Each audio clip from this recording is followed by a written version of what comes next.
Thank you so much for being here with me, Duffy. How are you doing today? I'm great, Brian. It's a beautiful fall day. Happy Halloween. It is like the perfect day for Halloween, honestly. Like the weather's nice, no rain, like we love Right, it. right. It's gorgeous.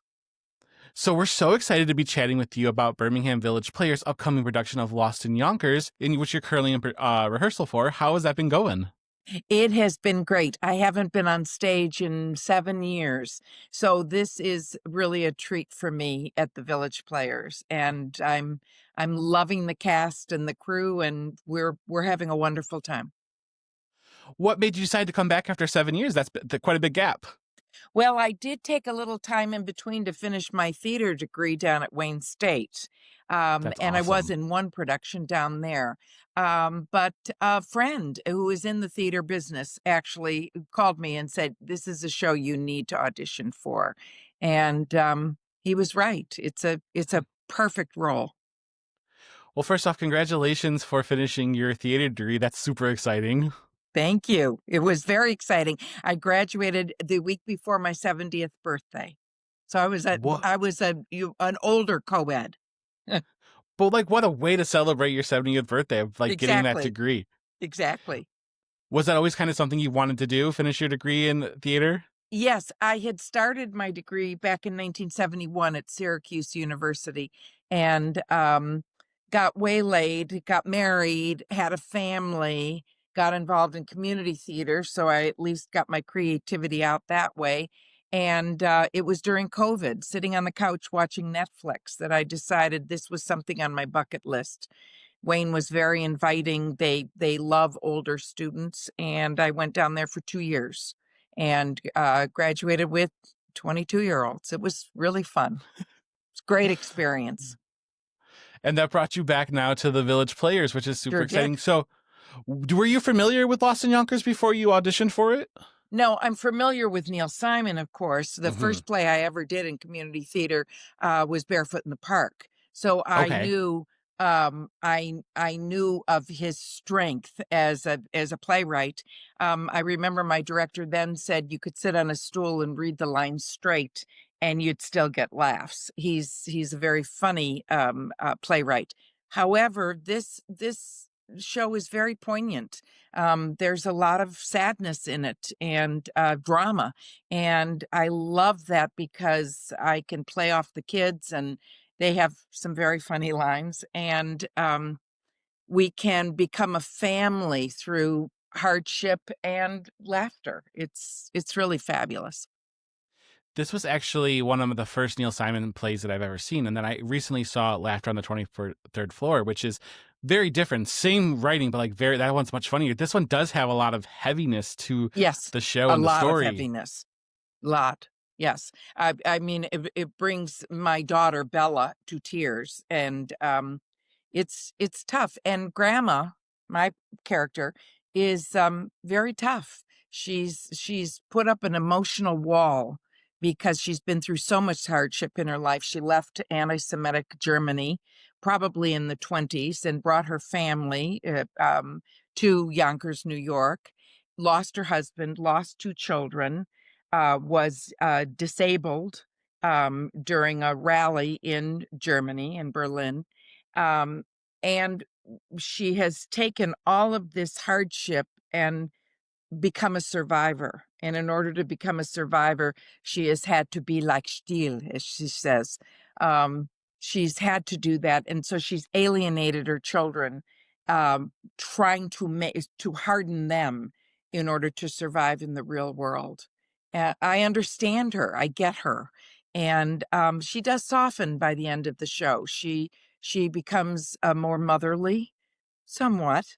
But you know that she has a true love for her children and grandchildren, something which is not apparent at the beginning of the show. I was going to say, when I first saw this production of this, I can understand from a kid's point perspective, like they think she's really cold and she's really harsh. But then, you talk to somebody like my mom, her dad was in World War II, and she Mhm. said he had that he loved his kids, but he had that steel exterior Yes. because you've gone through so much, and that's how you protect yourself. And that's exactly when you said that, I was like, that's exactly who grandma is. And that's how my grandmothers both had German in them. Okay.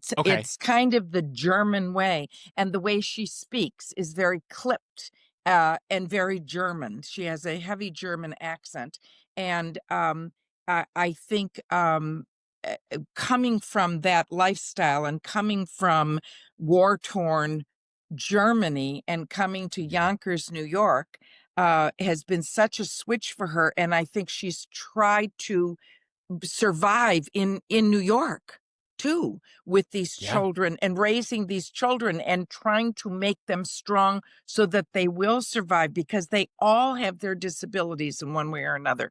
Bella is intellectually disabled. Louis is a crook, a gangster. Eddie is just very emotional. He's very weak in some ways, and Gert has been damaged by her mother as well, and so this causes this language problem with her, this speaking. um, I think she has really damaged her children, and I think she comes to that realization by the end of the show, when she's speaking with Bella, and she realizes what she's done, but she says that's how she is, and there was no other way. Which I'm sure, like you said too, you probably saw that with your own grandparents and stuff, where they were like, they just, this is how it was. This is how you lived life, and And my own mother, because yes, yeah. my dad, went through World War II and was on the front lines, so he has a different perspective of Germany as well. And she's Jewish, and I believe she, has great faith. She makes reference to God several times, that God made Bella the way she was, and you have to accept that. So I think she has great faith. I think that is the only thing that's really gotten her through. And in the story of Lost in Yonkers, she takes on her grandchildren. Then she Mhm. helps raise them while their father's away. Do you feel like that really is the catalyst for kind of the change or the motivation to change for her? Was raising these two young kids?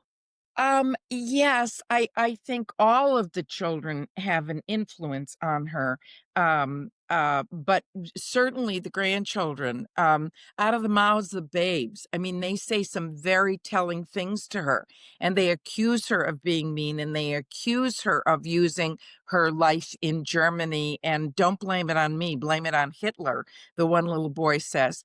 Um, I think she is educated by these young men, and she's also loved by them. By the end of the show, I mean, they truly love their grandmother with all her faults, and I think this is the huge catalyst for her change in demeanor. Love the generational aspect of the story because I feel like she truly becomes the parent that they need by the end. Yes. Even though they get their dad back in some ways, they get pieces of him, but like she's the one that really carries him, like carries Well, those she kids and when carries the she family. says, "I thought about sending you the money, Louis' money." And she said, "But I knew you had to learn for yourself. You had to do it yourself, and you did."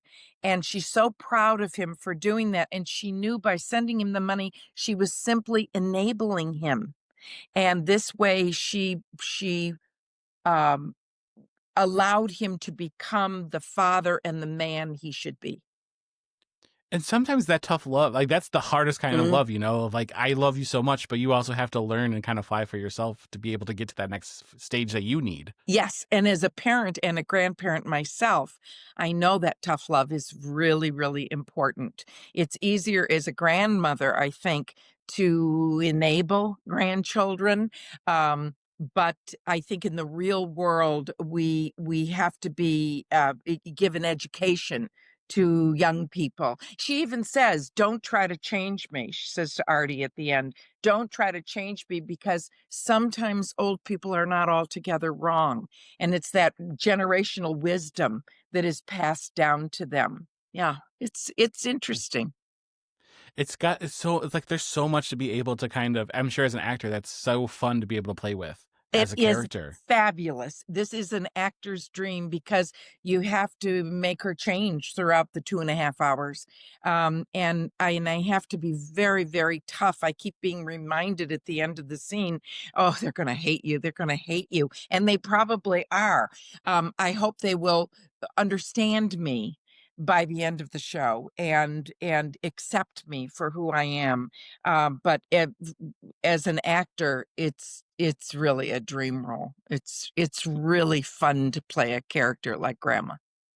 What's interesting about that is I think that by the end of the last production I saw, that Grandma was the one that I felt the softest to. I feel like that was Good. the one, like, because you saw the humanity in her, Mhm. even though you, like Exactly. you said, there was still that steel wall that she had, but there was like a softness. Yes, absolutely, and I have to portray that, and that is a challenge. That is. So what's your process for developing a character such as this? I know, like, obviously you get the script, you read the script, you're acting what's on the script, but there's a part of you that's also bringing Grandma to life in your own way. Well, in any role I play, I really, pull from my own experience, and I pull from, my own personality in a way, and I also, always, no matter what the role, try to soften that role and make that character very human so that people can relate. They have to be able to relate to me. Right. So the process is just the rehearsal process more than anything, really understanding the show, really understanding the words that Neil Simon chose, understanding my fellow characters, and playing off of them. I mean, there's a scene with Bella that it's tough, but we just love it because it is a real mother-daughter relationship, and or it becomes a real mother-daughter relationship and conversation. And it's heart-wrenching, but I draw a lot from my fellow actors, quite a bit. And speaking of that, you have such a talented cast of actors for the We show. do. What is that like being on stage with them and just like you said, that energy kind of feeding off each other? I'm sure that has to be almost intoxicating. Oh, it's fabulous, and have become these characters and these strange Neil Simon characters in Yonkers. It's a blast, and the kids are just such fun. They are both very seasoned actors in their own right, in community theater, certainly, and at their schools, I believe, and playing off of the boys. Well, in one case, it's a young woman who's playing the younger son, Okay. and it is just it just opens up a whole new world to me because that's how I was at age 12, just wanting to perform. And I love seeing this talent in these young kids and this um emotional feeling. I mean, I really feel these kids and the different emotions that they are feeling as they learn to live with Grandma. It's really terrific. When I saw that this cast came out, and I've seen most everybody in a show, you know, um, but I've I seen had Elijah in not quite a seen anyone. really? Oh, they're No, I'm so new to good. Village Players, so I had not seen any one of them. I had seen Elijah in a few different productions, and he can just become whatever role he is in. So Oh, I'm he's super just a excited for that. heartbreaker. He's just adorable. He really is. And when he gets emotional on that stage and vulnerable, you melt. You just melt. He Absolutely, truly is absolutely. Jay. He becomes Jakob, Jay. He really I was becomes gonna, Jay. I was gonna say every role I've seen him in, he becomes whatever role that is. And again, there's so many people in this. I mean, Alan Newworth, excellent actor. Like Lisa, I've seen her in Perfect Arrangements. Totally. I mean, I could go on and on about this entire cast. There's Right. so much talent, I'm so and lucky. you're I'm so so lucky. lucky. Like what a show to come back to. You know. Right, exactly. Has there been anything about this role or this production that has challenged you at all? Well, I have to be very honest. Memorization. Okay, Learning lines.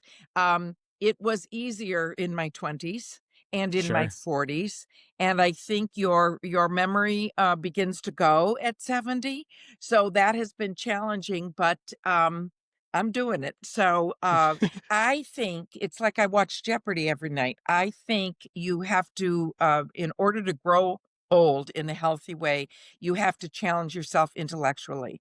That's probably one of the reasons I went back to college at 68.